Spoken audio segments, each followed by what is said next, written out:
Sa palang ay sagupaan kaagad kami dito ni Hanabi sa Gold Lane. Grabe ang palitan guys. Masakit talaga etong si Hanabi sa early game. Tamang first skill lang ako dito. Tapos atras, greedy nga si Hanabi dito. Kahit sa loob ako ng torrent ay hinahabol ako nito. Ayan, nabigyan ka tuloy kulit mo. Kasi gaga ka. Dito ay tamang minions lang sana ako. Pero biglang sumulpot si Chip at Lancelot. Grabe guys, ang lalakas kahit sa loob ng torrent.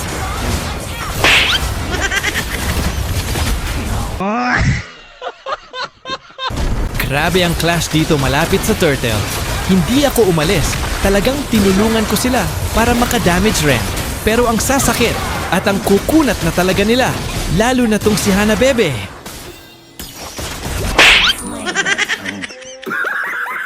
Nag-clash pa kami ulit dito. Grabe guys, pakiramdam ko dito ay hindi na talaga kami mananalo. Bukod kasi sa makukunat na kalaban na namin, ay lugi na rin kami sa item. Kaya napamessage na nga dito ang ka-team ko. Dito nga guys, na-message tayo na ire-report nga niya ako. Huwag muna Lods hanggat di pa. Tapos ang laro posible pa manalo, tiwala lang Lods. Pinakalma ko nga kasama namin dito. Kaya nag-type ako ng para bang ako ay nagbabalita. Di ko inaasahan ang reply niya.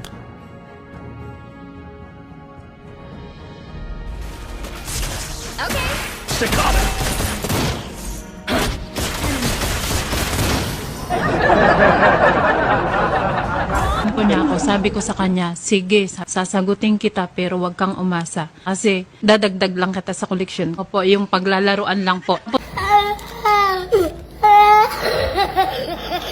Natawa ako sa sinabi niya. Kaya ginalingan ko talaga para mapanalo pa ang laban na ito. Ang kunat na ni Barat dito, ang fami ng stock. Kaya sugod na ng sugod pero hindi kami magpapatalo Lods. Laban lang mga Lods, papakitaan natin sila ng pangmalakas ang combo natin. Uy, nag-clash sila! Wait lang mga pre, pangtitirahin natin yan sa puwet.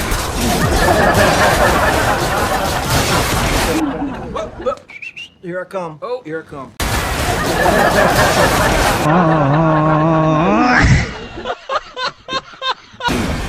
Dito ay nakakabawi na kami dahil na rin sa magandang team fight na pinakita ng kasama ko.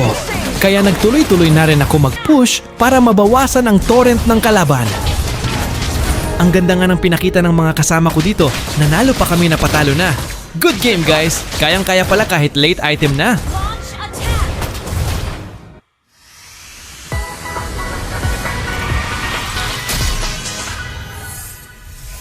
Victory!